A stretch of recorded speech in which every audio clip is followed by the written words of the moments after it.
अध्यात्म से जुड़े देश दुनिया समाज के उन सभी सज्जनों का मेरे इस चैनल में स्वागत है। मित्रों, समय पर किया गया कार्य ही हमारे जीवन को प्रकाशित करता है। समय निकल जाने पर किए गए कार्य हमारे जीवन को अंधकार की ओर ले जाते हैं। इस बात को हम ऐसे समझें तो ज़्यादा अच्छा होगा। मित्रों, जैसा कि हम सब जानते हैं कि हमारा शरीर क्षितिजल पावक गगन समीरा अर्थात इन पंच तत्वों से निर्मित होता है।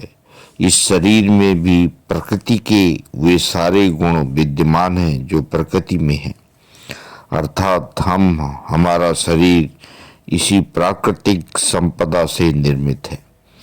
इसलिए तो हमारे जीवन काल के बाद हमें इसी प्रकृति में समाहित होना पड़ता है। सही मायने में देखा जाए तो हमारा जीवन चक्र भी एक प्राकृतिक संपदा है जो जन्म लेता है और एक निश्चित कार्य अवधि को पूरी करके फिर इसी प्राकृतिक संपदा में विलीन हो जाता है। अर्थात हमारे शरीर में वो सारे लक्षण विद्यमान होते हैं जो कि प्रकृति में विद्यमान है। इसलिए हमारे जीवन में वो सारी चीज़ें लागू होती हैं जो प्रकृति में लागू हैं। जैसे कि सूर्य कभी भी अपने ठीक समय पर ही उगता है, उसी प्रकार चंद्रमा भी। कोई भी वृक्ष तभी फल देगा जब उसका समय निश्चित होगा। ऋतुएं भी अपने ठीक समय पर बदलती रहती हैं। जिस तरह से दिन के बाद रात का होना निश्चित है, उसी तरह से जीवन में यदि अंधकार आया है तो प्रकाश भी अपने निश्चित समय पर आएगा।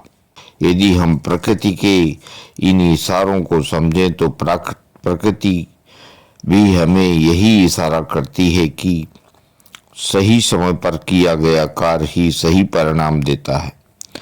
जैसे कि सही समय पर कोई बोई हुई फसल एक अच्छा परिणाम देती है, और यदि उसी फसल को समय निकल जाने पर बोएंगे तो उसके परिणाम अच्छे नहीं आते। उसी प्रकार हमारा पूरा जीवन चक्र समय पर आधारित है। समय रहते हमने यदि अपने ऊपर काम कर लिए तब तो हमारी जीवन यात्रा सफल हो जाएगी, अन्यथा समय निकल गया तब फिर पछताने से के अलावा और कुछ भी हाथ में नहीं लगने वाला। जैसा कि कबीरदास जी ने कहा है, काल करे सो आज कर, आज करे सो अब, पल में प्रलय होएगी, बहुरी करेगा कब। अर्थात कबीरदास जी कहते हैं, हमारे पास समय बहुत कम है। जो काम कल करना है वो आज कर लो, और जो आज करना है वो अभी कर लो, क्योंकि पल भर में प्रलय आ सकता है। फिर आप अपने काम कब करोगे। बस आज के लिए इतना ही। आगे फिर मिलेंगे किसी नए विषय के साथ।